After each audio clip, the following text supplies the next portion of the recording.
नमस्कार। देवभूमि के दंगल में आप सभी का स्वागत है। मैं हूं आपके साथ गरिमा वाजपेयी। देवभूमि के दंगल में आज बात करेंगे यात्रा का सवाल, स्वास्थ्य सेवाओं पर बवाल।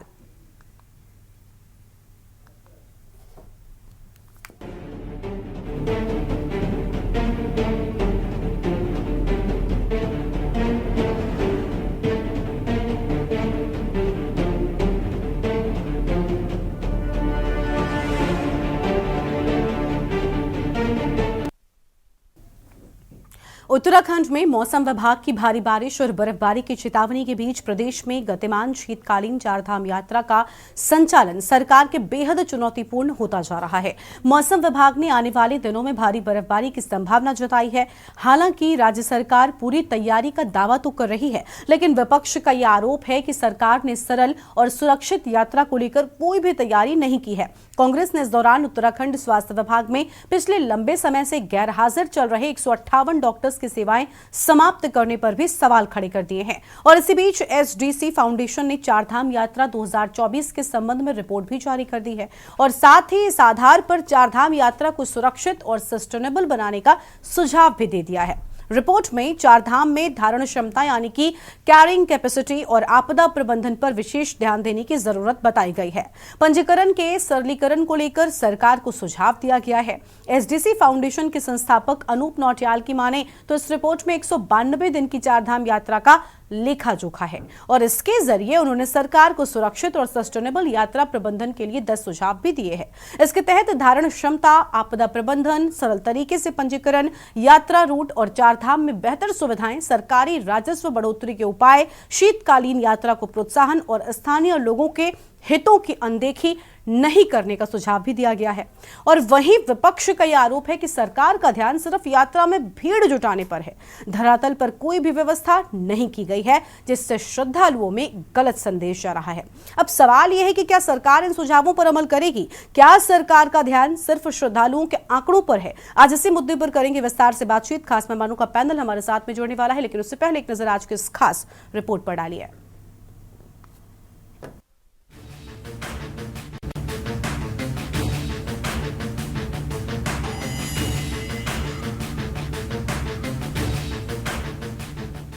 उत्तराखंड की प्रसिद्ध चारधाम यात्रा 2024 के समापन के बाद अब आगामी 2025 की चारधाम यात्रा से पहले सरकार से यात्रा को सुरक्षित और सस्टेनेबल बनाने के सुझाव भी दिए जा रहे हैं। इसी कड़ी में एसडीसी फाउंडेशन ने चारधाम यात्रा 2024 के संबंध में रिपोर्ट जारी करते हुए सरकार को कई महत्वपूर्ण सुझाव दिए हैं। एसडीसी फाउंडेशन के संस्थापक अनूप नौटियाल के अनुसार इस रिपोर्ट में 192 दिन की चारधाम यात्राओं का लेखा जोखा है।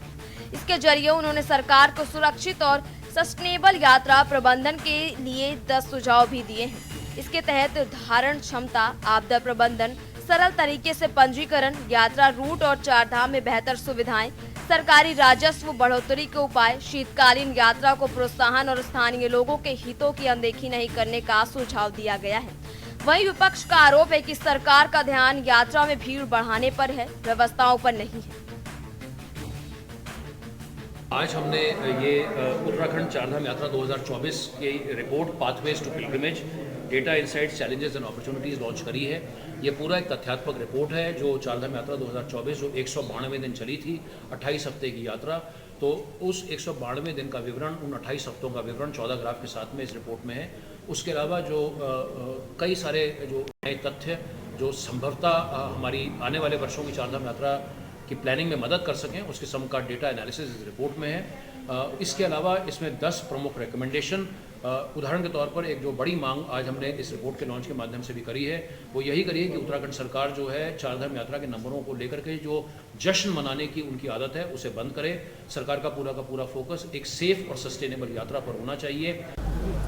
फीडबैक है और जगह जगह से लोग आ रहे हैं, बड़ी संख्या में लोगों के फ़ोन कॉल्स आ रहे हैं। अभी हम अन्य लोगों को भी हम यहाँ आमंत्रित कर रहे हैं। हमारे कुछ धर्म जगत से जुड़े हुए लोग हैं, हमारे अन्य जगत से जुड़े हुए हैं, विशिष्ट महानुभाव हैं, उन सभी को आमंत्रित कर रहे हैं और उसके लिए हम लगातार तैयारियां कर रहे हैं और अपना जो प्रचार प्रसार और लोगों को जानकारी भी दे रहे हैं कि आइए और हमारे यहाँ की धूप और शुद्ध हवा का आनंद लीजिए। उत्तराखंड को भीड़ से कुछ नहीं मिल रहा है।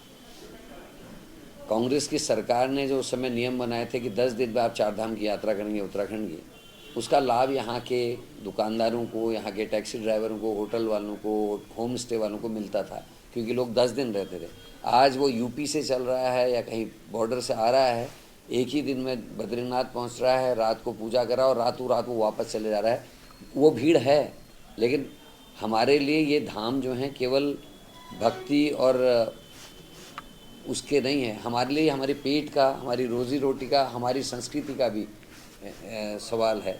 और उत्तराखंड को भी कुछ मिलना चाहिए, ऐसा हमारा मानना है। लोग मरे, लोगों के लिए ऑक्सीजन की व्यवस्था नहीं हुई, लोगों के लिए डॉक्टर की व्यवस्था नहीं हुई, लोगों के लिए पानी की व्यवस्था नहीं, ये अलग था। लेकिन उसके साथ साथ यात्रा में संख्या दिखाने की कोशिश ज़्यादा हुई। आपको बता दें कि 4 धाम यात्रा उत्तराखंड की लाइफलाइन है। प्रदेश की आर्थिकी में इस यात्रा का महत्वपूर्ण योगदान है। वही वजह है कि सरकार ने इस यात्रा को सकुशल संचालन के लिए सुझाव दिए जा रहे हैं। बता दें कि 4 धाम यात्रा 2024 में 48 लाख श्रद्धालुओं ने दर्शन किए थे, जो कि पिछले वर्ष 2023 की 4 धाम यात्रा से कम है। बता दें कि 2023 में 54,82,000 श्रद्धालुओं ने 4 धाम के दर्शन किए थे। इस बीच मुख्यमंत्री धामी की ओर से राज्य में शुरू की गई शीतकालीन 4 धाम यात्रा का संचालन सरकार के लिए बेहद चुनौतीपूर्ण होता जा रहा है। पहाड़ों में जारी भारी बर्फबारी के बीच श्रद्धालुओं को दर्शन कराना सरकार के लिए चुनौती है। वहीं विपक्ष का आरोप है कि सरकार ने यात्रा को लेकर कोई तैयारी नहीं की है। कांग्रेस ने इस दौरान उत्तराखंड स्वास्थ्य विभाग में पिछले लंबे समय के गैर हाजिर चल रहे 198 डॉक्टरों की सेवाएं समाप्त करने का भी सवाल खड़े किए।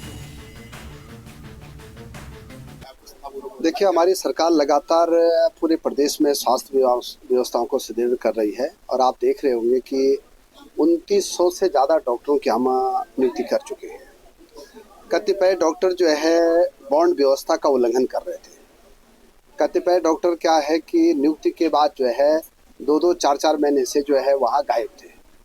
तो जितने भी लोग गायब थे और जो लोग बॉन्ड का उल्लंघन कर रहे थे, लगभग 158 डॉक्टरों को हमारी सरकार ने बर्खास्त किया है और इससे अब नई नियुक्तियाँ जारी हो जाएंगी आचार संहिता के बाद। और मुझे लगता है कि हमारे प्रदेश की स्वास्थ्य व्यवस्थाएं और अच्छी हो जाएगी। देखिए, पहली बात तो बिल्कुल देखिए, पहाड़ों की स्थिति, उत्तराखंड की स्थिति आप सबसे किसी से छुपी नहीं है। और इस बीच में 160 के करीब जो डॉक्टर्स हैं, आप उनको बर्खास्त कर देते हैं। शीतकालीन यात्रा भी चल रही है और आप देखिए अभी नगर निगम निकाय चुनाव भी जो है गतिमान है। तो मुझे लगता है कि पहले मंत्री जी को ये बताना होगा कि कारण क्या थे। देखिए, क्या एक बार अनुपस्थिति हुई या कंटिन्यूएशन में अनुपस्थिति हुई? अगर आपके भौचक निरीक्षण पे कोई अनुपस्थित पाया गया तो मुझे लगता है शो कॉज नोटिस देना, क्योंकि आपके समक्ष स्थिति है आपके प्रदेश की, तो किसी को सिर्फ ऐसे ही मुझे लगता है सस्पेंड कर देना एक सोल्यूशन नहीं है। उनकी तैनाती कब करेंगे, मंत्री जी को ये बताना पड़ेगा। नहीं तो फिर शीतकालीन यात्रा में अगर किसी तरीके की कोई विकट परिस्थिति बनती है तो इसकी जिम्मेदारी मुझे लगता है मंत्री जी को लेनी पड़ेगी। तो सरकार की ये काम है, उसका अधिकार क्षेत्र है कि अगर वो 2500 डॉक्टरों की नियुक्ति कर सकती है, तो ऐसे 250 डॉक्टर जो लंबे समय से काम पे नहीं है, कहीं दूसरी जगह उन्होंने इस्तीफा देना तक उचित नहीं समझा, तो उनकी सेवाएं तो बहुत पहले समाप्त कर दी जानी चाहिए। और सरकार को, बल्कि सिर्फ स्वास्थ्य विभाग ही नहीं, शिक्षा से लेकर अन्य तमाम विभागों में जो सरकार की पॉलिसी थी कंपलसरी रिटायरमेंट CRS, ये सारे अधिकारियों पे लागू करना चाहिए जो या तो ऑफिस नहीं आते हैं, या लंबे समय से ऑफिस नहीं आ रहे हैं, या टाइम पे काम नहीं कर रहे हैं, या लापरवाही कर रहे हैं। इन सबको कंपलसरी रिटायरमेंट दे दिया जाना चाहिए। सरकारी नौकरी का मतलब ये नहीं होना चाहिए कि एक बार नौकरी लग गई तो बस आपके रिटायरमेंट तक का ठेका जो है सरकार ने दे दिया। तभी सुविधाओं में जो विभिन्न प्रकार की सेवाएं हैं सुधार हो सकती है। कुल मिलाकर अगले वर्ष की 4 धाम यात्रा के शुरू होने से पहले कई बड़े सुझाव सरकार को SDC फाउंडेशन ने दिए हैं। वहीं विपक्ष ने भी सरकार से एक कमेटी गठित कर इन सभी सुझावों के आधार पर आगामी यात्रा को सरल व सुरक्षित बनाने की दिशा में कार्य करने का सुझाव दिया है। ऐसे में सवाल यह है कि क्या सरकार इन सुझावों पर अमल करेगी या नहीं। Uttarakhand desk report.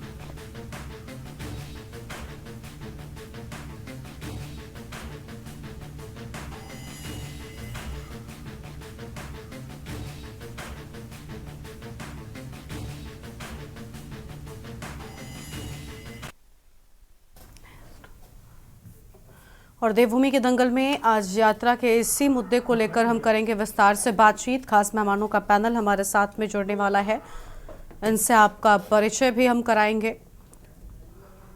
संजीव वर्मा हमारे साथ में भारतीय जनता पार्टी की ओर से जुड़ चुके हैं। बहुत स्वागत सर आपका। रिटायर्ड मेजर संतोष भंडारी जी हैं हमारे साथ में उत्तराखंड क्रांति दल की ओर से। कुलदीप राणा जी हमारे साथ में हैं, वरिष्ठ पत्रकार हैं और मेहमान आगे चर्चा में हमारे साथ में जुड़ते जाएंगे। सबसे पहले आप सभी का बहुत बहुत स्वागत। संजीव जी के साथ में शुरुआत कर लेते हैं। संजीव जी, यात्रा की शुरुआत आपकी ओर से किए जाने की बात लगातार सामने आ रही है, लेकिन अलग अलग रिपोर्ट्स में, अलग अलग आंकड़ों में जो अव्यवस्थाएं हैं, कमियां हैं, उनकी जो आंकड़े हैं उनके ज़्यादा हैं। इस पर विचार क्यों नहीं कर रही सरकार? क्या सिर्फ और सिर्फ भीड़ जुटाना?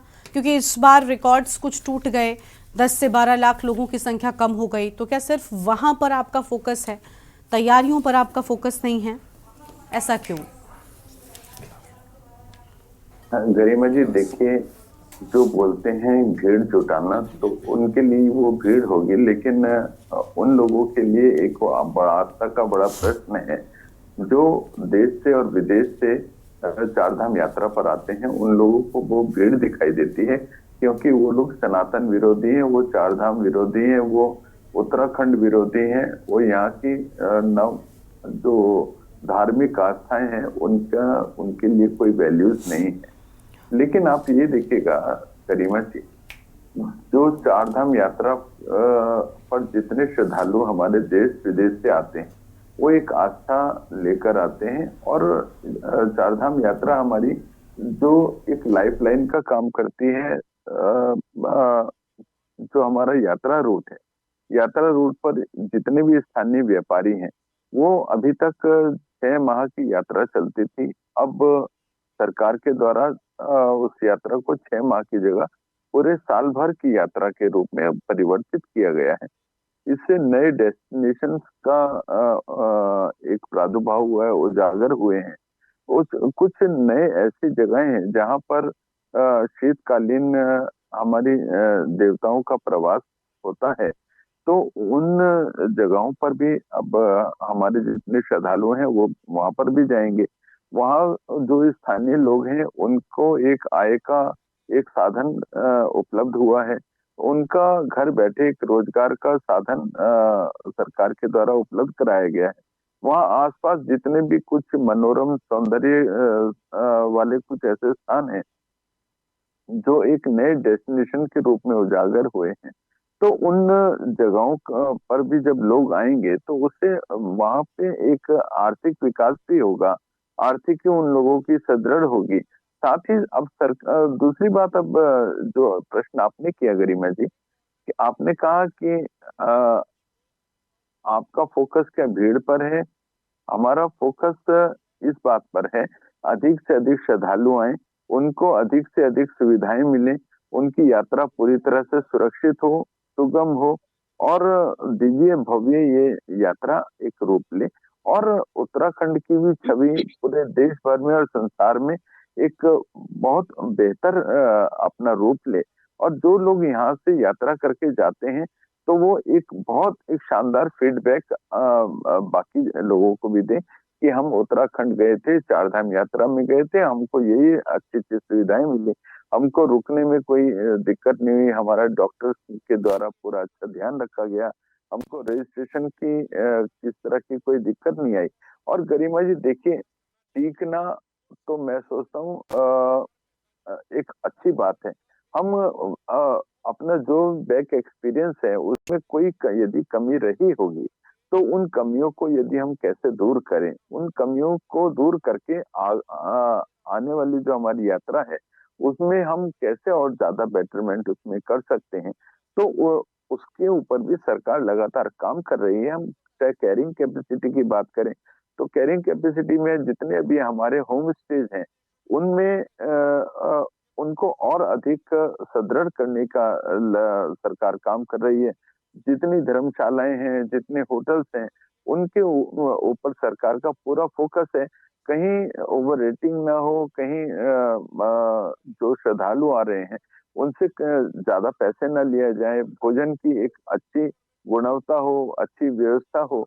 ये तमाम चीजें ऐसी होती हैं जो एक तरह से एक अच्छा फीडबैक भी आने वाले जो बाकी श्रद्धालु हैं उनको एक मैसेज देने का भी काम करते हैं।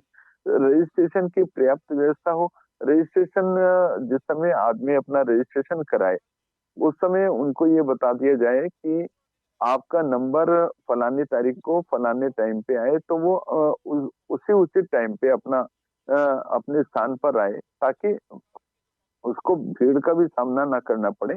और यात्रा में जब एक उसका आरंभ हो तो एक मैं सोचता हूँ सुगमता उसको मिले। और जिस तरह से माननीय प्रधानमंत्री जी ने जिस तरह से ऑल वेदर रोड का जो एक ड्रीम प्रोजेक्ट था जो अब लगभग पूर्ण हो चुका है। ऑल वेदर रोड इसीलिए आरंभ की गई थी, इसीलिए बनाई गई थी कि यात्रा जो हमारी 6 माह चलती है वो पूरे साल भर चले और जो हमारी स्टेट जीडीपी है उसको भी पंख लगे, स्टेट जीडीपी डबल हो। और माननीय मुख्यमंत्री जी का जो विजन 2025 है कि हमने 2025 तक स्टेट जीडीपी को डबल करना है, उस दिशा में भी हम लगातार काम कर रहे हैं। सरकार लगातार बेहतरी के साथ काम कर रही है और मैं सोचता हूँ एक ये अप्रिशिएट करना चाहिए इस कदम को। और इसमें यदि कोई राजनीति ढूंढता है तो वो वेदर में काम नहीं कर रही है। अब आप मेरी आवाज मिल रही है आपको? अब आई। हाँ जी Sanjeev ji, all weather road का जिक्र आपने किया। इस रोड की ये स्थिति है कि जो आम दिनों में जो मौसम होता है, नॉर्मल स्थिति होती है, उस स्थिति में भी इस रोड पर जाना लोगों के लिए मुश्किल हो रहा है।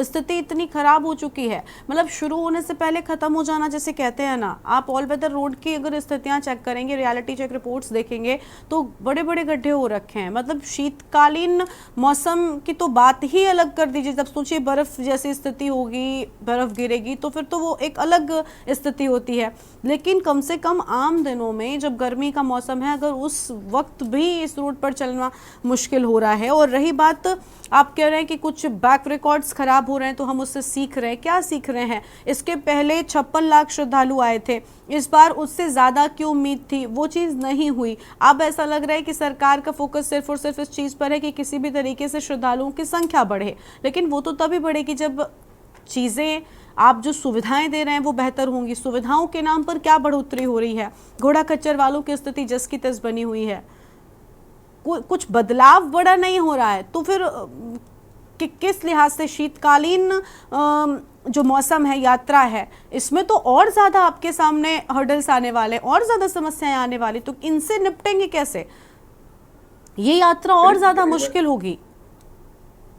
करीमन जी देखिए, आपने भी ऑल वेदर रोड की बात करी, तो ऑल वेदर रोड्स में कुछ ऐसे पॉइंट्स हैं जो डेंजर जोन्स कहलाते हैं, या जहाँ नहीं, पर ये किसी एक इंडिविजुअल पॉइंट की नहीं, हम मान लेते हैं डेंजर जोन्स तो नॉर्मल ऑल वेदर रोड पर ही नहीं, हम पहाड़ी इलाके में जब जाते हैं यात्रा करने, वो कहीं भी जाएं आप, मैदानी क्षेत्रों में भी, अगर सिर्फ देहरादून से थोड़ा आगे मसूरी जाइए, लेकिन अगर कोई ऐसी जगह है, कोई ऐसा पॉइंट है, तो वहाँ तो हर कोई बच के निकलता है। वहाँ अलग तरह के नियम कानून कायदे होते हैं। ये सिर्फ एक पॉइंट या किसी भी एक इंडिविजुअल जगह के लिए नहीं मैंने बोला, ये एक पूरी स्थिति मैंने देखा, इतने खड्डे हो रखे हैं कि लोगों का चलना मुश्किल हो गया। तो ये बहुत चीज़ है। लोग सोशल मीडिया पर अब तो इतना ज़्यादा चीज़ें सामने आने लगी हैं, अलग अलग आप कभी भी निकाल कर देख लीजिए, आपको खुद ही दिख जाएगा कि स्थितियां कैसी हैं। लोगों ने ये तस्वीरें साझा की हैं, तो उन पर अगर काम होता तो और बेहतर होता। चलिए सर, आपके पास में लौटेंगे, जवाब इस पर हम लेंगे आपसे, लेकिन उससे पहले रिटायर्ड मेजर संतोष भंडारी जी हैं, केंद्रीय प्रदेश अध्यक्ष महिला प्रकोष्ठ उत्तराखंड क्रांति दल की ओर से। बहुत स्वागत मैम आपका। संतोष जी, विपक्ष लगातार सवाल उठा रहा है, यात्रा पर सवाल उठ रहे हैं कि आखिर सुरक्षा का भाव श्रद्धालुओं को आप कैसे देंगे? क्योंकि अब तक जो यात्रा होती थी 6 माह की, उसमें ही कितनी सारी कमियां हम चर्चा करते हैं। जब यात्रा की शुरुआत होती है, हर दिन एक नया मुद्दा, एक नई समस्या निकल कर आती है। कभी मेडिकल सुविधाओं की कमी निकल कर आती है, कई यात्रियों की जानें चली जाती हैं, कभी अलग अलग पॉइंट्स पर रजिस्ट्रेशन नहीं हो रहा होता, या जो लोग जा रहे होते भीड़ अचानक से बढ़ जाती है। हमने देखा इस बार की यात्रा की एक तस्वीर एक जगह की आई थी, मुझे नाम एग्जैक्टली याद नहीं है, लेकिन वो तस्वीर देखकर लोग डर गए थे और फिर उसके बाद कुछ वक्त के लिए 4 धाम यात्रा जाने पर बहुत रोक लग गई थी, क्योंकि लोग इस हद तक फंसे हुए थे कि पहाड़ी पर लोग चढ़े हुए थे, बढ़ नहीं पा रहे थे, मूवमेंट जीरो हो गया था। अब उन तस्वीरों को देखकर हम आप भी नहीं जाएंगे, डर जाएंगे। तो वो सब मिसमैनेजमेंट है, वो कहाँ पर कमियां हो रही हैं। और जब शीतकालीन यात्रा शुरू हो रही, तो लग रहा है कि प्रशासन उतना तैयार है, सरकार उतनी तैयार है। सभी को मेरा नमस्कार। मैं गरिमा जी आपको सबसे पहले ये बताना चाहती हूँ कि चारधाम यात्रा मैंने सबसे पहले 78 में किया था और उसके बाद पिछले 15 साल से मैं लगातार ये यात्रा कर रही हूँ। और हालत ये है कि हर वर्ष इस यात्रा का हम कहते हैं कि सड़कों से लेकर और व्यवस्थाओं से लेकर जिसने भी ये सरकार में जो लोग हैं, ये अभी संजीव जी जो हम सबको यहाँ पर बताकर झूठ बोलने की कोशिश कर रहे हैं, मैं आपको ग्राउंड रियलिटीज बताती हूँ। पिछले कई सालों से तो मैं अक्टूबर या नवंबर में जब भी दिवाली होती है तो मैं बाबा केदार के दरबार में दिवाली मनाती आई हूँ। तो सिर्फ दिवाली में क्या होता है, क्योंकि मोदी जी ने उस वक्त केदारनाथ में आना होता है, तो उस वक्त तो ये पूरी चमका चमकी कर देते हैं। लेकिन जो आम जनमानस है वो यहाँ से इतना दुखी होकर जाता है, यहाँ से रो कर जाते हैं। और मेरे साथ तो अभी मैं 21 में रिटायर हुई हूँ। उसके बाद से काफी लोग since I am here in Dehradun, so people they wish to come with me and they want to see कि आपकी चारधाम यात्रा क्या है। मैंने पिछले 3-4 साल से काफी लोगों को यहाँ बुलाया, लेकिन जो वहां जाने के बाद डिसअपॉइंटमेंट होती है वो बहुत ही शर्मनाक है। ये सड़कों की बात कर रहे हैं, मैं कह रही हूँ आप ऋषिकेश से लेकर और गौरी कुंड की आप सड़कें देखिए, सड़कें नहीं है, ये गड्ढों में सड़कें हैं। और हर जगह पर ठीक है कुछ पॉइंट्स ऐसे होते हैं, मैं मानती हूँ, क्योंकि मैं पहाड़ी क्षेत्र में बॉर्न एंड ब्रॉट अप हुई हूँ, मैं हिमाचल में भी ब्रॉट अप हुई हूँ, तो मुझे पता है चैलेंजेस पहाड़ों में होते हैं। लेकिन हमारी तो सड़कों का हालत आप देखिए कि जब ये रिपेयर भी करते हैं तो उसके 15 दिन के बाद ही दोबारा से ये गड्ढे पड़ने शुरू हो जाते हैं। और फाटा से लेकर और आगे सोनप्रयाग का तो हालत ये है कि जब गाड़ियां अगर अंदर धंस जाती हैं तो उनको निकालना मुश्किल हो जाता है। और पर्सनली मेरे साथ ये एक्सपीरियंस हो चुके हैं, क्योंकि इस साल तो मैं वहां पर जब भगवान केदार की डोली वहां जानी थी, मैं डोली के साथ में इस बार गई हूँ। और ऊपर जाने के बाद आपको मैं व्यवस्था बताती हूँ कि जैसे गौरी, पहले तो हम जब सोनप्रयाग में पहुंचे तो वहां इतनी ज्यादा भीड़ थी, अनकंट्रोलेबल भीड़ थी, प्रशासन पूरी तरह से फेल हो चुका था, गाड़ियों की वहां इतनी भरमार थी, ये लोग कोई ट्रैफिक कंट्रोल नहीं कर पा रहे थे। हम लोगों को अपनी गाड़ियां पीछे ही सोनप्रयाग से पीछे रोकनी पड़ी। उसके बाद जब हम आगे पहुंचते हैं तो देयर वाज नो चेकिंग, कोई भी पुलिस वाला, सबके सब मोबाइल फोन्स पे लगे रहते हैं इनके पुलिस वाले। और उसके बाद जब हम गौरी कुंड पहुंचे वहां पर इतनी अव्यवस्था थी कि घोड़े वालों से लेकर, खच्चर वालों से लेकर, कंडी वालों से लेकर, आप सोचिए मैं तो हर साल पैदल यात्रा करती हूँ, वहां पर निकलना आगे इतना मुश्किल हो जाता है कि आप कैसे आगे चल सके, क्योंकि पूरा जो गौरी कुंड का जो बेस है, आप समझिए जो रास्ता है, इतना संकरा रास्ता है कि वहां से आगे निकलना बहुत मुश्किल हो जाता। तो वहां पे कोई कंट्रोल नहीं है इन लोगों का। उसके बाद पूरे रास्ते में कोई भी सुविधा नहीं है, कोई फर्स्ट एड का इनका कोई वहां पर डेट नहीं होता है। जब हम ऊपर पहुंचते हैं बाबा केदार के दरबार में, वहां उससे भी ज्यादा अव्यवस्था। आप सोचिए कि मैं इतने वर्षों से जा रही हूँ, इस साल मैंने जो एक्सपीरियंस किया है, 14,000 रुपए हमने एक रात के एक टेंट के दिए हैं और there was no water in that tent. हमने उनको बोला ऑर्गेनाइजर्स को कि 14,000 रुपए हमने आपको पे किए हैं तो कम से कम पानी तो दीजिए आप। पीने के पानी की व्यवस्था नहीं थी, खाने की व्यवस्था नहीं थी। और इस बार तो मेरे ख्याल वहां पूरे पंडा समाज ने वहां पर हड़ताल की हुई थी और हजारों लोग वहां पहुंचे हुए थे, खाने का कोई बंदोबस्त नहीं था। इतना क्योस था इस बारी, जिस दिन कपाट ओपनिंग हुई है, मैंने वहां से लाइव वीडियोस चलाई हैं और मैंने प्रधानमंत्री पीएमओ में मैंने लोगों से वहां बात की। मुझे बताना पड़ा जब यहाँ आउट ऑफ कंट्रोल इनकी सिचुएशन थी। और हालत ये थी कि धामी जी ने अपने वो 10-12 लड़के अपने टी शर्ट्स पहना के, जिसमें धामी जी की तस्वीर थी, वो वहां पे खड़े कर रखे थे। It was simply publicity stunt की हम लोग यहाँ पर व्यवस्था देख रहे हैं। जब हम उनको पूछ रहे थे, दे हैड नो आंसर्स, उनके पास कोई वो नहीं था, आंसर नहीं था हमारी बात के लिए। खाने की व्यवस्था नहीं, रहने की व्यवस्था नहीं। और मैं आपको बताती हूँ कि वहां पर कोई भी लाइन सुविधा नहीं थी, और पीछे से जो वीआईपी गेट थे वो खचाखच भरे हुए थे। रुद्रप्रयाग के डीएम वहां पर खड़े हुए थे, इनका पूरा पुलिस प्रशासन फेल था, और ये डंडे मार मार के लोगों को वहां से भगा रहे थे। और आप सोचिए, सबसे बड़ी जो दुखद बात थी कि वहां के लोकल गांव के लोग, जो कि आस्था से हर वक्त उनका एक रिचुअल है, वो रोट लेकर जाते हैं बाबा केदार के दरबार में, और बाबा केदार के दरबार में उन लोकल लोगों को रोट नहीं चढ़ाने दिया। इससे ज्यादा क्या शर्म की बात हो सकती है। और वो महिला बाहर से उसने ऐसे रोट फेंके और उसने कहा कि बाबा केदार तू ही न्याय करना। इन दुष्ट लोगों को, जो हमको इतने वर्षों से, जिनके की पुरखे यहाँ पर रोड चढ़ाने आते थे, उनको वहां पर रोड चढ़ाने का मौका नहीं मिला। उसके बाद लाइनों का कोई वो नहीं, क्योंकि पुलिस प्रशासन सबसे ज्यादा फेल है इस सरकार के टाइम में। चाहे आप यहाँ पे देखो, शहरों में देखो, आप गांव में देख लो, और चार धाम यात्रा में तो पुलिस टोटली फेल है। और जो ये रजिस्ट्रेशन की बात कर रहे हैं, रजिस्ट्रेशन वहां पर कोई चेकिंग नहीं होती है। मैं आपको बता रही हूँ, कोई रजिस्ट्रेशन की चेकिंग वहां पर करने वाला एक भी ऑफिसर आपको नहीं मिलेगा। जब हम पुलिस के पास गए तो किसी ने भी, कोई हेल्पलेस है, they all were helpless, let me tell you that. और उसके बाद जब हम वहां से किसी तरह बिना दर्शन किए, मेरे साथ मेरा परिवार हिमाचल प्रदेश से आए हुए थे, मेरी बहन ने रो रो के वहां के डीएम साहब को बोला कि साहब, हम हिमाचल प्रदेश से ये 8 लोग आए हैं, कृपया हमें कम से कम शाम को दर्शन का मौका दो। लेकिन वहां पर कोई व्यवस्था नहीं की थी। हम लोग रोते पिटते, मेरे साथ जो लोग गए थे वो सब वहां से वापस आए। और जब हम गौरी कुंड पहुंचे तो गौरी कुंड में ये जो अगर ऐसा अनुभव आपको रहा है तो आम लोगों का अनुभव कैसा रहता होगा, इसका अंदाजा हम आपकी बातों से लगा पा रहे हैं। और पानी की व्यवस्था नहीं थी, और 14,000 रुपए का टेंट एक आम व्यक्ति क्या ले सकता है, ये भी अपने आप में बड़ी बात है। खैर, इस पर चर्चा को आगे बढ़ाएंगे, लेकिन उससे पहले एक ब्रेक के लिए यहाँ पर रुकते हैं, जो लौटेंगे। ब्रेक के बाद देवभूमि के दंगल में आप सभी का स्वागत है। खास मेहमान हमारे साथ में लगातार बने हुए, हम चर्चा कर रहे हैं यात्रा को लेकर। इस बार शुरुआत करेंगे कांग्रेस पार्टी की ओर से। शांति प्रसाद भट्ट जी हमारे साथ में जुड़ चुके हैं, प्रदेश प्रवक्ता हैं। बहुत स्वागत सर आपका भी। कुलदीप जी पहले से जुड़े, मैं पहले कांग्रेस को सुन लेते हैं, फिर कुलदीप जी के पास में जाएंगे। शांति प्रसाद जी, अभी संतोष जी ने अपना अनुभव, व्यक्तिगत अनुभव साझा किया। आप सोचिए ना, ये व्यक्तिगत अनुभव है, ऐसा नहीं है कि वो किसी पार्टी की ओर से है सिर्फ इसलिए ऐसा बोल रही हैं।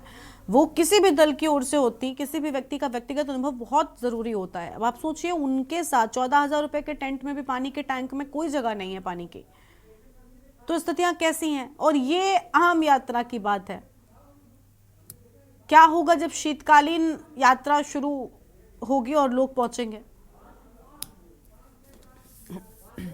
हैं, हमारे देश के पूर्व प्रधानमंत्री डॉक्टर मनमोहन सिंह जी का निधन हुआ है। हम लोग शोक संतप्त हैं। मैं महान विभूति को अपने श्रद्धा सुमन अर्पित करता हूं, बिल्कुल, और ईश्वर से प्रार्थना करता हूं कि उनकी पुण्य आत्मा को अपने श्री चरणों में स्थान दे, उनके परिजनों को हिम्मत और ताकत दे इस असहनीय दुख को सहन करने की। गरिमा जी, मैं आज बहुत दुखी, मैं जुड़ना नहीं चाह रहा था, लेकिन के न्यूज़ मेरा बहुत फेवरेट चैनल है, मैं मना नहीं कर पाया, और मैं कुछ देर के लिए आपके साथ हूँ। अभी मेरी बहन ने जो बातें कही हैं, अगर वो मेरी सरकार के लिए भी कहती तो मुझे बुरा नहीं लगता, बल्कि मैं उसको एक प्रेरणा के रूप में लेता। मैं बहुत आभारी हूँ अपनी बहन का, जिन्होंने अभी ये बात कही है।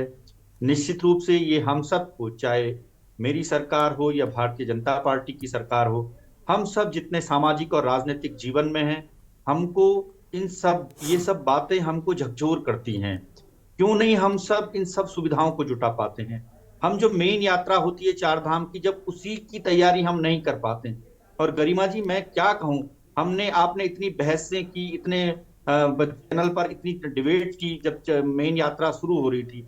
मैंने तब भी कहा था कि इस प्रदेश के मंत्री जब 4 धाम यात्रा की तैयारी का समय था तब वो सैर सपाटा कर रहे थे। मुख्यमंत्री जी लेट लतीफ अकेले लगे हुए थे, उनके साथ कोई नहीं था। इनके मंत्री मुख्यमंत्री को रिपोर्ट नहीं करते हैं।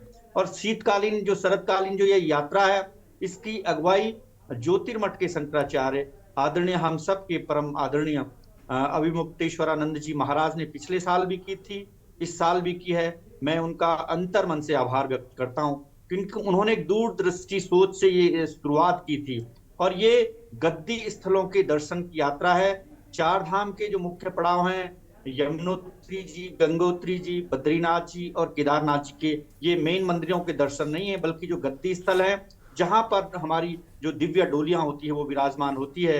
माँ यमुना की डोली, जैसे आपको पता है, वो शनि की बहन है, शनिदेव की बहन है। खरसाली में वहां पर उनके दिव्य दर्शन होते हैं। ऐसे ही गंगोत्री में, मुखवा में माँ गंगा जी के दर्शन होते हैं।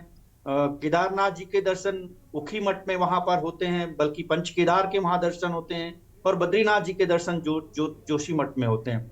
पिछले साल इन्हीं दिनों जो बद्री केदार टेम्पल समिति है, उन्होंने कहा था कि हम जोशीमठ में बड़ी पार्किंग का निर्माण करेंगे। अभी तक वो हमें तो कुछ दिखाई नहीं दिया कि ऐसा इन्होंने कुछ किया हो। मेरा कहने का मतलब है, आप तैयारी तो करते नहीं है। और जो हमारे जो धर्मगुरु कहते हैं वो तो एक हमको रास्ता दिखाते हैं, काम तो हम सबको करना है। जो हम नीति नियंता बैठे हैं, जो राजनीतिक लोग हैं, जो कुर्सियों पर बैठे हैं, वो क्या करते हैं ये मेरी समझ में बात नहीं आती है।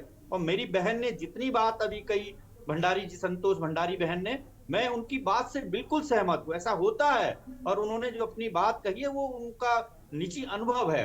वर्तमान में 10 सालों से तो मोदी सरकार देश में है, 8 सालों से भारतीय जनता पार्टी की सरकार है। अब प्रतिपक्ष में हैं, हम सवाल उठाएंगे तो मेरे भाई संजीव भाई मुझ पर नाराज हो जाएंगे।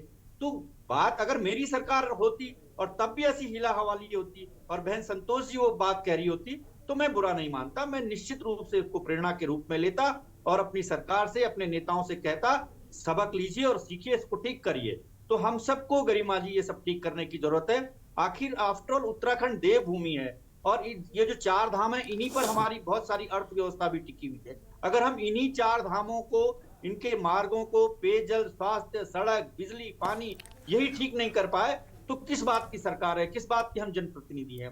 तो मेरा तो विनम्र आग्रह है कि जो अभी यात्रा चल रही है, शीतकालीन यात्रा, शरतकालीन यात्रा, ये यात्रा गद्दी स्थलों की यात्रा है।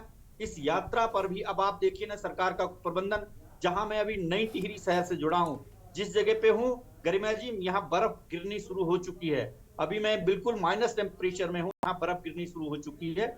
और यहाँ से आगे यमुनोत्री जी है, गंगोत्री जी है, मैं बीच पर हूँ, यहीं से बद्री और केदारनाथ जाया जाता है। अब सोचिए उन सारी चोटियों पर बर्फ पड़ रही है। यहाँ निकाय के, स्थानीय निकाय के चुनाव शुरू हो गए हैं। आज से नामांकन की प्रक्रिया शुरू हो गई है। 1 साल से सरकार चुनाव नहीं करा पाई है, अब इस कड़ाके की ठंड में चुनाव करवा रही है। तो आप देखिए ना, सरकार मतलब किस दिशा में ये जा रही है। ये पहाड़ी राज्यों में, पहाड़ी प्रदेशों में, पहाड़ के अंचलों का भी सरकार को ध्यान नहीं कि वहां क्या टेम्परेचर होगा, कैसे अधिकारी कर्मचारी काम कर रहे होंगे, कैसे आम जन मतदाता निकलेगा, कैसे जो लोग नामांकन कर रहे हैं। आज मैं उन सब की हालत देख रहा था, नामांकन पत्रों की बिक्री के लिए कड़कड़ाटी ठंड में लोग खड़े हैं और नामांकन पत्र खरीद रहे हैं। तो ये सब इस सरकार का मतलब कोई दूरदृष्टि नहीं है। अनुभवहीन जो सरकार है वो इस समय इस प्रदेश में बैठी हुई है। इससे ज्यादा मैं कुछ नहीं कह सकता हूँ। ओवर टू यू गरिमा जी। लौटेंगे और मेहमान हैं, उनका रुख कर लेंगे। कुलदीप जी हमारे साथ में हैं, वरिष्ठ पत्रकार हैं। बहुत स्वागत सर आपका। कुलदीप जी, कुछ अनुभव निकल कर सामने आए जो अपने आप में मुझे लगता है यूकेडी की ओर से आज बैठी हैं संतोष जी, लेकिन उन्होंने यूकेडी का पक्ष रखने के बजाय आज अपना दर्द स्क्रीन पर रखा। ये आप भी सुन रहे होंगे तो कहीं भी ये झलक ही नहीं रहा था कि वो यूकेडी के प्रवक्ता होने के नाते कोई भी बात रख रही हैं। और ये एक नागरिक, एक श्रद्धालु जो 4 धाम की यात्रा के लिए गया, उसका दर्द था। आज थोड़ी देर के लिए मान लिया जाए कि ये यूकेडी की प्रवक्ता नहीं, वो एक श्रद्धालु थी जिन्होंने अपनी बात रखी है और सारा सच निकलकर सामने आया। 14,000 रुपए का टेंट लेने के बाद भी पीने के पानी की व्यवस्था नहीं है। क्या ये ठीक नहीं है?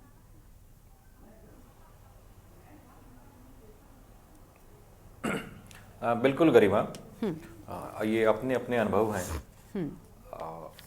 एक अनुभव मेरा भी है क्योंकि मैं भी अक्सर 4 धाम यात्रा पर जाता हूं और आपको जानकर के मैं आश्चर्य होगा कि हम और आपके जो उत्तराखंड चैनल के प्रभारी हैं, यहाँ उत्तराखंड के जो संपादक हैं, हम भी अक्सर यात्रा पे चले जाते हैं, ठीक है, और यात्राओं का जायजा भी हम लेते हैं, ठीक।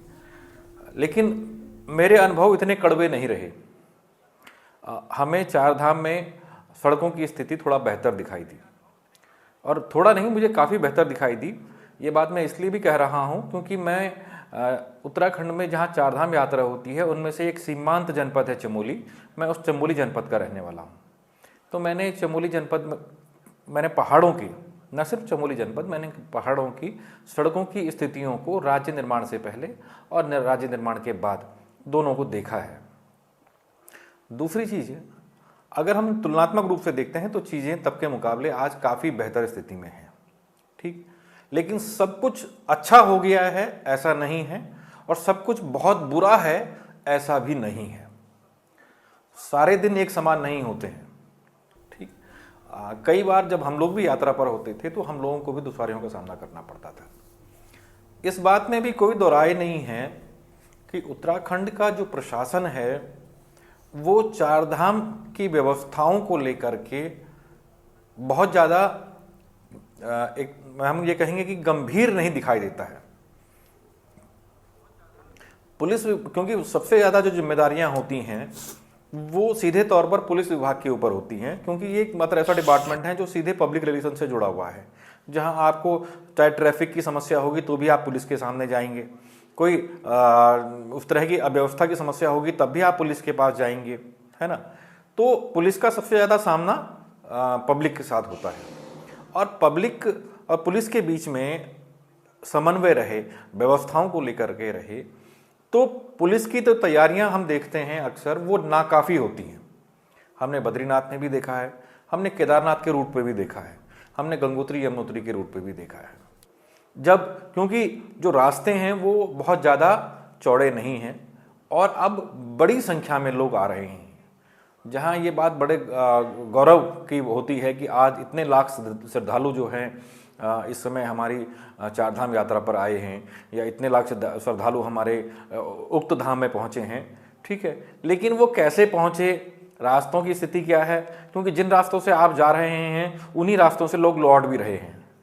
तो जो आप आपस में ट्रैफिक जो मिसमैनेजमेंट होता है, ठीक है, जो क्राउड मैनेजमेंट है, जो कि पुलिस की बेसिक ट्रेनिंग होनी चाहिए, उसका एक हिस्सा होता है, उनकी कमियां जरूर खलती हैं।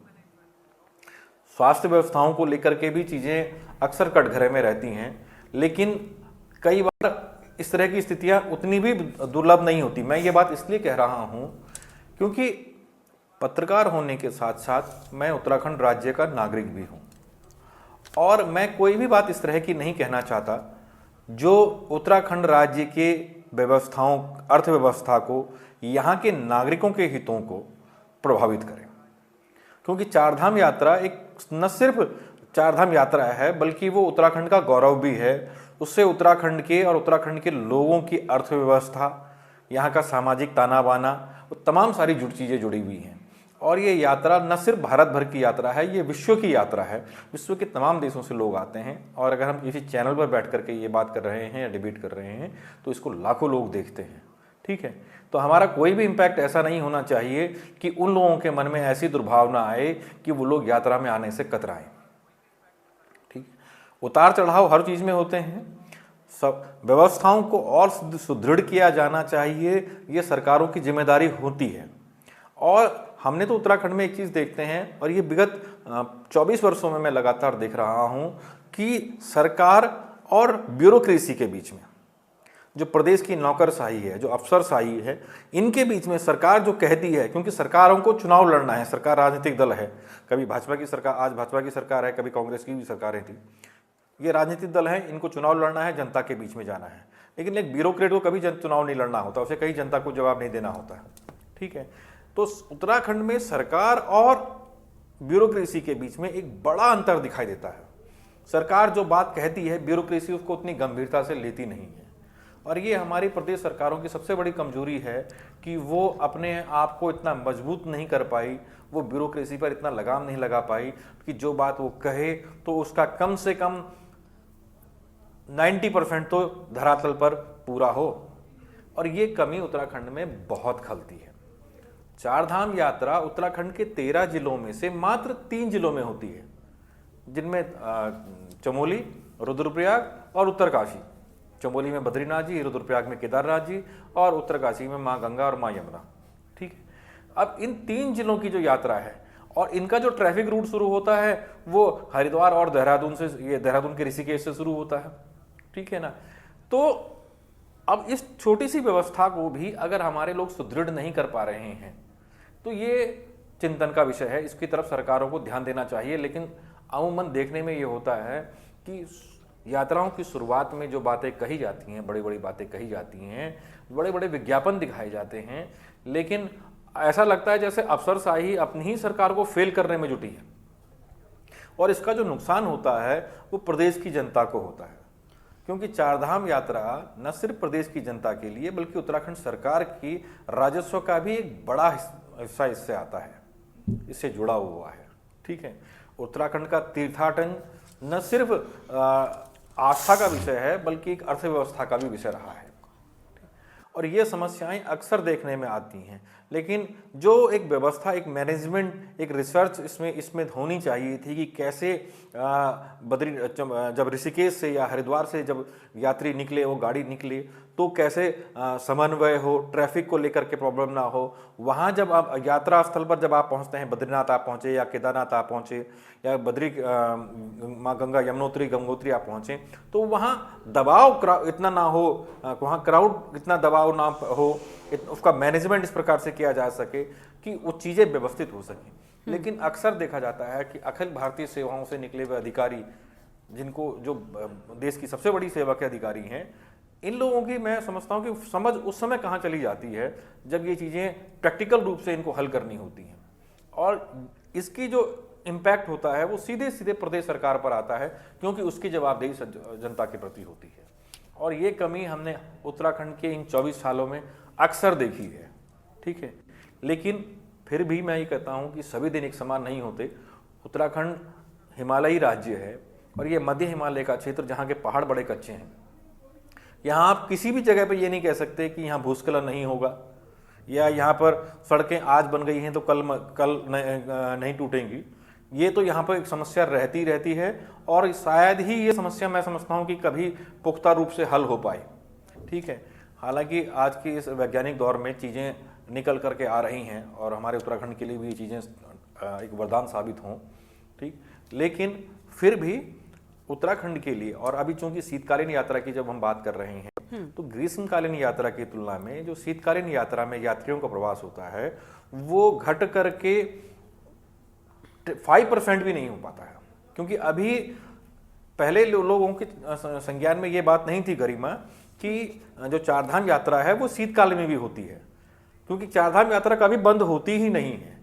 हाँ, इतना जरूर होता है कि जो गद्दी स्थल होते हैं हमारे इन देवों के, वो गद्दी स्थल बदल जाती है और बद्रीनाथ जी के पांडुकेश्वर आ गए। ठीक है, वो स्थित, हाँ, वो गद्दी स्थल बदल जाते हैं और पूजा स्थल बदल जाता है। बस यात्रा पहले से चलती थी। यात्रा किसी सरकार ने शुरू नहीं की, ना भाजपा की सरकार ने यात्रा शुरू की है, ना कांग्रेस की सरकार ने यात्रा शुरू की है। लेकिन अब जब दोबारा से ये चीज हो रही है कि शीतकाल, लेकिन कुलदीप जी बस एक बात जोड़ते जाइएगा अपनी बात को पूरा करिए। हाँ वही, लेकिन अभी जो जी जब दोबारा से शुरुआत हो रही है, ये बात आप जानते हैं, उत्तराखंड के लोग जानते हैं कि पहले भी वैसे ही पूजा होती थी, इससे पूजा स्थल बदला था।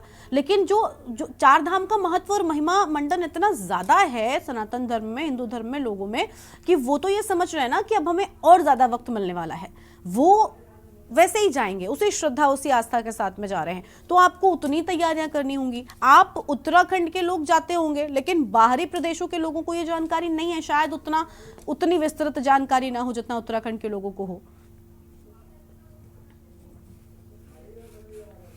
बिल्कुल गरिमा, आपने ठीक कहा। देखिए, ग्रीष्मकालीन जब यात्रा शुरू होती है ना, तो उस समय क्राउड का एक बड़ा कारण ये होता है कि स्कूलों की भी छुट्टियां रहती हैं। ठीक है, और दूसरा गर्मियों का जो मौसम होता है तो लोग अपनी छुट्टियों को लेकर के एक मैनेजमेंट रहता है छुट्टियों का। ठीक है, सभी कर्मचारी करते हैं, हम लोग भी करते हैं, आप लोग भी करते हैं। लेकिन शीतकाल में चूंकि पर्वतीय क्षेत्रों की जो प्राकृतिक स्थिति है वो अलग है, वो क्षेत्रों की अपेक्षा अलग है। यहाँ पहाड़ों में बर्फ भी रहती है और जो हमारे यात्रा क्षेत्र हैं वहाँ तो बर्फ है। ठीक है ना, और जैसे जैसे शीतकाल और बढ़ता जाएगा बर्फ वहाँ पर बढ़ती जाएगी। ठीक, ऐसे में यात्री जो आ रहे हैं, क्योंकि बल्क में हमें यात्री नहीं मिलेंगे। ठीक है, इस समय जो यात्री आने वाले होंगे वो बिल्कुल आस्था की दृष्टि से जिनका दृष्टिकोण होगा वही आपको यात्री यहाँ पर इस समय आते हुए दिखाई देंगे। क्योंकि हमने देखे हैं, हम छोटे छोटे थे जब हमारे घरों के आगे से साधुओं का जत्था, यात्रियों का जत्था पैदल जाया करता था। ठीक है, आज वो लोग नहीं दिखाई देते हैं, ये बात अलग है। ठीक, तो जो तीर्थाटन के दृष्टिकोण से आने वाले लोग हैं और उनकी संख्या कितनी है, लेकिन हाँ इतना जरूर है कि वो जो आने वाले लोग हैं उनके लिए जो रास्तों में जो सराय है या जो व्यवस्थाएं होनी चाहिए, जैसे सर्दियों का समय है तो गर्म पानी की व्यवस्था हो। आजकल लोगों को ब्लड प्रेशर की इस तरह की शुगर की बड़ी समस्याएं रहती हैं, तो इस तरह की तो फर्स्ट एड की व्यवस्था वहां पर हो, उनके लिए भोजन की व्यवस्था हो, सर्दियों में उनके लिए रहने के लिए अच्छी थोड़ा सा व्यवस्था बन सके, है ना, ताकि कोई अनहोनी ना हो। ये जरूर जिम्मेदारियां होनी चाहिए और इन पर सवाल खड़े भी होने चाहिए और इन चीजों के लिए सरकार जवाबदेह भी है। ठीक है सर। संजीव जी से अब जवाब ले लेते हैं। संजीव जी, कितनी सारी चीजें निकलकर सामने आई और सबसे बड़ी बात संतोष जी ने जो अपना अनुभव साझा किया, कुलदीप जी का अपना अलग अनुभव हो सकता है, लेकिन ये चीजें हैं, ये दिक्कतें हैं। अगर संतोष जी का अकेला भी ये अनुभव है तो मुझे लगता है कि अगर कोई बाहरी व्यक्ति आएगा किसी प्रदेश से और इस तरीके का अनुभव लेकर जाएगा तो ये ठीक नहीं है। हम नहीं कह रहे कि सबके साथ यही स्थिति होगी, लेकिन कुछ के साथ भी ऐसी क्यों है?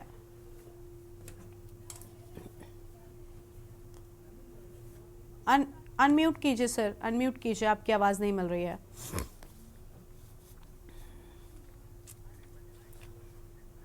संजीव जी की आवाज नहीं। अब मिल रही है? हाँ जी, बोलिए सर, बोलिए। आवाज मिल रही? हाँ जी, आपकी आवाज आ रही है, बोलिए सर, आपकी आवाज आ रही है। जी गरिमा जी, देखिए संतोष जी ने तो बात बोली वो उनका कोई न तो व्यक्तिगत अनुभव है और ना वो इस तरह का कोई वाकया कभी हुआ होगा। वो केवल और केवल राजनीति से प्रेरित तरह की बातें कर रही हैं। ना तो कोई 14,000 रुपए का टेंट वहां पर मिलता है और वो एक तरह से चारधाम यात्रा को बदनाम करने की बात कर रही हैं, उत्तराखंड को बदनाम करने की बात कर रही हैं। एक इस तरह का कोलिशन इन लोगों का बना है, एक सनातन विरोधी और एक उत्तराखंड विरोधी। कांग्रेस पार्टी सनातन विरोधी, भगवा विरोधी और ये यूकेडी उत्तराखंड विरोधी, चारधाम विरोधी। और ये लोग लगातार चारधाम यात्रा को बदनाम करने का काम कर रहे हैं। एक एक करके बोलिए, आप सब एक साथ बोलेंगे को आप उत्तराखंड विरोधी तो नहीं कह सकते हैं। एक एक करके बोलिए पहले तो। इस तरह का घटिया पर उत्तराखंड विरोधी तो नहीं हो सकते। कितने देखिए संजीव जी पहले, संजीव जी ठीक है, संतोष जी बस मैं इसके बाद आपके पास ही आती हूँ, आप बोल लीजिएगा। और शीशपाल जी आप माफ कीजिएगा, शांति प्रसाद जी प्लीज आप भी शांत रहे। एक एक करके बोलेंगे तो सबकी बात आएगी, ऐसे फिर नहीं हो पाएगा। संजीव जी देखिए, ऐसे किसी की भी बात को नकार देना आप, क्योंकि आज वो पैनल में यूकेडी की ओर से बैठी, आपने कह दिया ऐसा कुछ नहीं है, ये गलत है। बोलूंगा नहीं तो मैं नहीं बोलूंगा। एक सेकंड, मैं आती हूँ आपके पास में। कुछ कुलदीप जी कह रहे हैं, एक बार उनको सुनेंगे, उसके बाद संजीव जी आप बोलेंगे। बोलिए कुलदीप जी। देखिए, राजनीतिक दल के रूप में अपनी बात रखना ठीक है, लेकिन मैं ये बात नहीं मान सकता कि यूकेडी उत्तराखंड विरोधी है, क्योंकि जब ये राज्य नहीं बना था तो भाजपा और कांग्रेस और तमाम राजनीतिक दल इसी यूकेडी के बैनर तले उत्तराखंड राज्य के आंदोलन की लड़ाई लड़ रहे थे। लेकिन वही है ना कि राजनीति में तो वही बातें कहनी है और लेकिन इस प्रकार से कहना उचित नहीं है। ठीक है, और ये तो यूकेडी की बात हो गई। मुझे लगता है उत्तराखंड विरोधी किसी को भी कहना, कांग्रेस पार्टी के भी प्रवक्ता, थोड़ा सा ये बहुत बड़ा शब्द हो गया। संजीव जी थोड़ा सा आप विचार कीजिए। आज आप सत्ता में, कल नहीं होंगे, कोई और होगा तो आपको क्या उत्तराखंड विरोधी कहा जाए? अब बोलिए सर, जल्दी से बोलिएगा। विरोधी नहीं बोल सकते हैं, ठीक है संतोष जी, थोड़ा सा शांत हो जाइए। हाँ संजीव जी बोलिए, जल्दी से बोलिए। अरे संतोष जी आप एक साथ बोलेंगे तो आवाज नहीं आएगा। संतोष जी रुक जाइए प्लीज। संतोष जी प्लीज रुक जाइए, संजीव जी को सुनिए पहले, उसके बाद बोलिएगा। मैडम मैम आती हूँ आपके पास में, लेकिन वेट करिए ना। संजीव जी जल्दी से कंप्लीट करिए आप। गरिमा जी, हाँ। देखिए माननीय मुख्यमंत्री श्री पुष्कर सिंह धामी जी जिस तरह से लगातार उत्तराखंड की जीडीपी को बढ़ाने के लिए तमाम तरीके से प्रयासरत हैं, कार्यरत हैं, कैसे हम उत्तराखंड की जीडीपी को बढ़ाएं, कैसे हम यहाँ के पलायन को रोकें। अब आप सीधे मुद्दे पर आइए। एक मेरे को बोलने तो दीजिए प्लीज। कैसे कैसे हम चार धाम की यात्रा को और ज्यादा सुगम, सुरक्षित, सुव्यवस्थित बनाएं, उस तमाम तरीकों में लगातार प्रयासरत हैं, कार्यरत हैं। हमारे अधिकारी लगातार नए नए साधनों को ढूंढने में, उनके ऊपर काम करने में लगे हुए हैं। और यदि कोई भी व्यक्ति, कोई भी राजनीतिक दल हमारी चारधाम यात्रा को बदनाम करने का काम करेगा, नहीं सर, ये बदनाम करने की बात नहीं है, गलत बात। आप तर्कों पर बात नहीं कर रहे हैं, आपके मुख्यमंत्री क्या कर रहे हैं। नहीं ठीक है, आप अपनी जगह, आप राजनीतिक दल के प्रवक्ता, हम भी तो ये कह सकते हैं ना कि आप सिर्फ डिफेंड करने के लिए बैठे हैं। चलिए संतोष जी को आप सुनते हैं। संजीव जी हो गया, संतोष जी आप बोले, जल्दी से पूरा कीजिए अपनी बात। नहीं गरिमा जी मैं आपको बता दूं, गरिमा जी आपने उनका झूठ 15 मिनट सुना। नहीं सर, सबसे पहले मैंने आपसे शुरुआत की थी, अब वक्त कम है, क्लोजिंग टाइम है, इतना तो समझ आपको भी होगी सर। मैंने आपको सुन लिया, आपने बता दिया कि मुख्यमंत्री आपके क्या कर रहे हैं जीडीपी को बढ़ाने के लिए चारधाम यात्रा में। अच्छी बात है, बहुत अच्छी बात है, लेकिन अनुभव किसी का भी ये नहीं कह के टाला जा सकता कि वो राजनीतिक पार्टी से जुड़े हैं तो उनका कोई अनुभव ही नहीं है। चलिए बोले मैडम जल्दी। गरिमा जी मैं आपको प्रूफ दे सकती हूँ। मैंने जो पीएमओ में अपनी रजिस्टर करवाई थी, अगले दिन मेरा वहाँ अधिकारी से बात हुआ था कि ये उत्तराखंड सरकार यहाँ पर कंट्रोल नहीं कर पा रही है। कृपया आप प्रधानमंत्री जी के संज्ञान में ये बात लाइए कि लाखों लोग यहाँ पर आ रहे हैं और हमारे प्रदेश की बेइज्जती हो रही है। बाहर से आए हुए लोग, विदेशों से आए हुए लोग क्या मैसेज यहाँ से लेकर जा रहे हैं? इनका यही तो प्रॉब्लम है, ये सच्चाई सुनना नहीं चाहते और झूठ बोलने की इनको आदत है। आप झूठ बोलते, आप उत्तराखंड को बदनाम करने की बात करते हैं। चलिए व्यक्तिगत रूप से आप अगर आप कह रही है कि मैं प्रूफ दे सकती हूँ, आप व्यक्तिगत रूप से संजीव जी के साथ जरूर साझा कीजिएगा ताकि कम से कम उन्हें ये समझ आए। और संजीव जी एक बार को मान लीजिए कि अगर ये अनुभव ठीक है, हर बार ये ही कहकर बात से पल्ला झाड़ लेना कि सर ये तो राजनीतिक दल के प्रवक्ता है, ये झूठ ही बोलेंगे, क्या इस बात का कोई स्टैम्प लगा हुआ है सर? एक्सपीरियंस लोगों से सलाह लें तो इनकी यात्रा तो बहुत थोड़ा अच्छी उस एंगल से भी विचार करेंगे तो अच्छी चीजें निकल कर आएंगी। आपका एक्सपीरियंस है तो उत्तराखंड के बेहतरी के लिए बात करें, उत्तराखंड को बदनाम करने की बात किसी ना का करें। एक्सपीरियंस बुरा हो और वो बेहतरी की बात कैसे कर सकता है? क्या वो उत्तराखंड विरोधी कोई बात कर रही हैं? गलत बात संजीव जी, आप गलत तर्क दे रहे हैं आज। चलिए ठीक है संतोष जी, शुक्रिया। ठीक है मैडम, हमें अपनी चर्चा को यहीं पर रोकना पड़ रहा है। शुक्रिया आप सभी मेहमानों का हमारे साथ चर्चा में आने के लिए और अपनी बात रखने के लिए। तो यात्रा पर सवाल, स्वास्थ्य सेवाओं पर बवाल मचा हुआ है क्योंकि अब शीतकालीन यात्रा की जब शुरुआत होगी तो भला स्थितियां क्या ग्रीष्मकालीन यात्रा के मुकाबले बेहतर हो पाएंगी, अपने आप में एक बड़ी बात है। बुलेटिन में इतना ही, आप देखते हुए के न्यूज़ इंडिया। नमस्कार।